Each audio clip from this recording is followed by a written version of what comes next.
नमस्कार, मी आहे तुमच्या सोबत नरसिंग भुरे. आज राग येणं स्वाभाविक आहे, पण आज फक्त राग व्यक्त करून गप्प बसणं हा देखील गुन्हाच आहे. कारण आज जी घटना आपण ऐकतोय ती केवळ एक बातमी नाही, ते माणुसकीवरचा घाला आहे.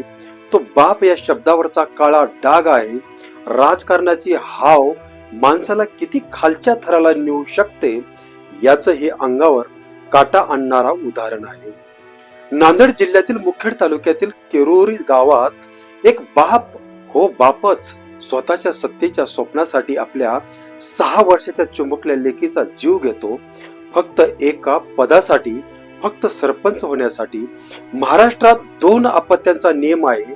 3 मुलं असतील तर निवडणूक लढवता येत नाही हा कायदा माहित होता, पण कायदा पाळण्याऐवजी कायद्याला चकवायचा मार्ग निवडला आणि तो मार्ग होता पोटच्या मुलीला संपवण्याचा. ज्या लेकीनं बाबा म्हणून हाक मारली असेल, जिच्या हातात बोट दिले असेल, तिच्याच आयुष्याचा सौदा केला गेला. हा बाप इतक्यावर थांबला नाही. त्याने गावच्या विद्यमान सरपंचांची संगनमत केलं. दत्तक देणं, नाव कमी करणं, कागदपत्राचा खेळ, सगळं मार्ग बंद झाले. तेव्हा अखेरचा निर्णय घेतला गेला आणि तो निर्णय होता हत्या. लेकीला दुचाकीवर बसवून दुसऱ्या राज्यात नेण्यात आलं आणि तिथे एका कालव्याच्या काठावर त्या निष्पाप जीवाचा शेवट करण्यात आला. इथं एक प्रश्न विचारला हवा, अरे बाप, तू सरपंच होण्याचा लायक होतास का?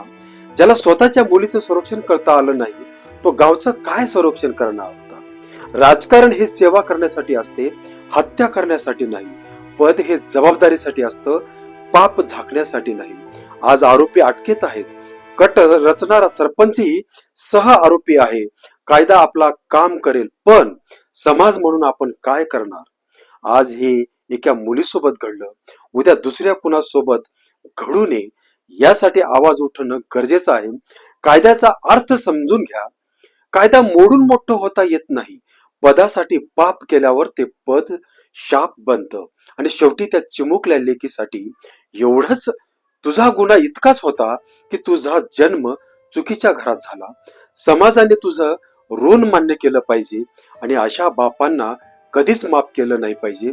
आज गप्प बसलो तर उद्या आपलाच आवाज कोणीतरी दाबेल. अर्गदूत न्यूज पाहण्यासाठी लाईक करा, शेअर करा, सबस्क्राईब करा. धन्यवाद.